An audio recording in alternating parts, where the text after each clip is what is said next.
Today we are checking out the alpha build of the Pilgrimage of Ire mod by Your Casual. Right off the bat, you'll notice a new title screen along with some starting classes and starting items all being changed up.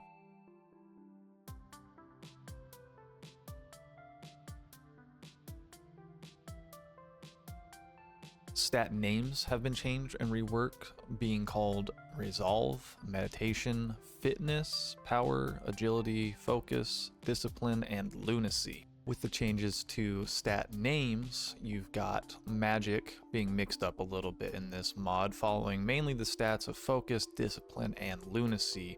With Focus magic, you're going to have direct damage, enemy debuffs, Discipline magic will be damage over time and player buffs, with Lunacy magic being a little bit of both, but in exchange for debuffs on the player themselves.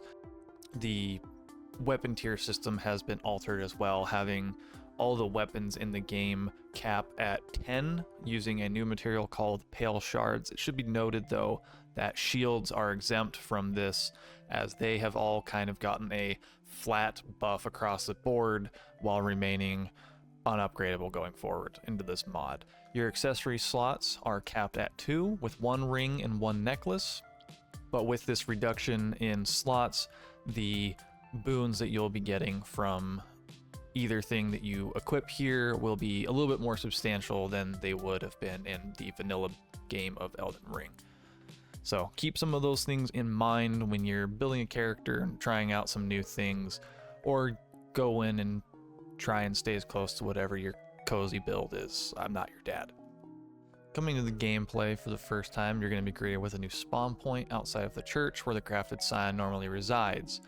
You can access the new hub by making your way up to the church and interacting with the little tether inside. It looks like one of those wispy things that you would normally find at the end of a dungeon boss fight that takes you back outside. Once you've interacted with the little tether, you'll find yourself in the new hub. It's a cozy little home for you and various vendors in the depths of a reworked catacomb type dungeon. You can explore the area and progress from here using the monuments behind the heavy doors. It should be noted though, in the alpha state of this mod, you have access only to the first stage. The available stage is a significantly redesigned Stormville Castle, and the mod does an extremely good job at capturing that FromSoft feel while making its own, with little jump puzzles, hidden loot, new pathways to explore, old paths being blocked off to funnel you towards new areas, mini bosses, and a new main boss with its arena being refreshed. When you're exploring, you might notice that your usual flasks are replaced with herba and 2 different variants, one for healing, one for mana regen, kind of in the similar style of Demon Souls, in the way that they're not going to refill back up to whatever your maximum capacity is on death, but they can be bought from hub vendors or picked up from slayed enemies with a maximum of 10 of each to be held at any time. With a lot of that being said, there are some bugs and a few critiques that I had at the initial time of playing, some of which have actually been fixed by the time that this video has come out. Things that I noticed are the flask is still in hand when you are eating your herbs, so cutting that out is probably a good idea. The eat speed could be a little bit slow. You can take that however you want. It just, when you're getting pressed by an enemy pretty hard or it's aggressive and you're trying to get that heal off, you just need to be mindful of it. Traveling back to the hub after getting a checkpoint and then going back into the stage will start you at the beginning of the stage rather than the checkpoint. This is something that is being actively worked on though.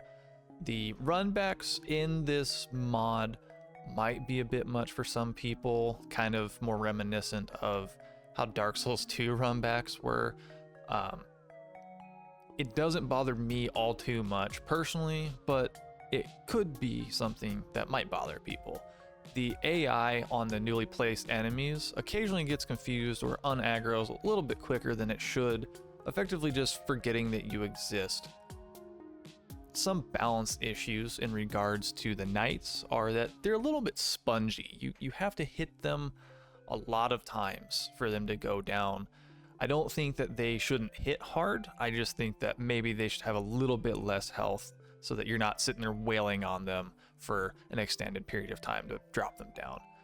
The herba sells for 500 a pop. So you can grab up some herbs and sell them for some pretty solid souls right off the bat for some quick level ups, which I don't personally think is a problem.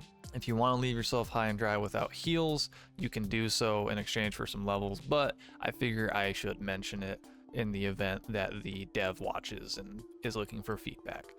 The skirmisher starting class is invisible. It's just not there if you have the headpiece equipped. The hub, while a great addition, is missing a little bit of direction to it. I would suggest something along the lines of some tutorial pop-ups as you explore the new areas to kind of guide players to figure out what's going on, because the monuments that you interact with for setting up your physic or traveling don't have any sort of lighting or pathing or anything really that makes them stand out for you to know what they are, unless you already knew what it was you were trying to find in the process. So that could be cleaned up just a little bit. And then aside from that, I can't personally think of much else that's all too crazy. Those are pretty mundane in all honesty. Despite some of those criticisms that I have, I think that everything that this mod has to offer is very cool. I'm a huge fan of the urban mechanic for heals rather than the flasks. The stage design is really impressive to me. The jumping puzzles might be my favorite part of it. There are just things hidden all over the place. Little jumping puzzles, hidden paths that you have to take up to find hidden items, get stone sword keys, the little gremlins that you cram the keys into to open up the stone sword doors and fog gates are not right next to the doors anymore. You actually have to go find them, which I really like. I think that's very cool. I like the new hub.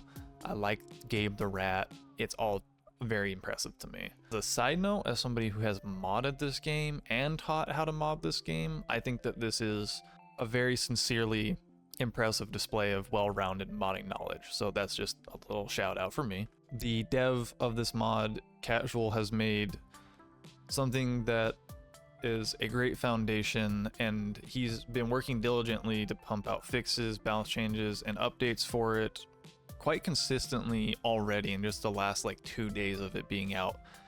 He's currently planning something like 25 to 30 levels to explore, which is insane because this single stage took me about an hour to an hour and a half to completely explore and complete. So when this gets to a point where it's got all of those levels, it's gonna be quite the project. So I would definitely keep up with it if I was you or it sounds interesting to you. You can find a link to the mod's Discord, its download, and my own personal Discord in the description. I hope you enjoyed this style of video from me, as I'll be planning to do more like this along with some streams as I cover various mod projects. So take care, fellas.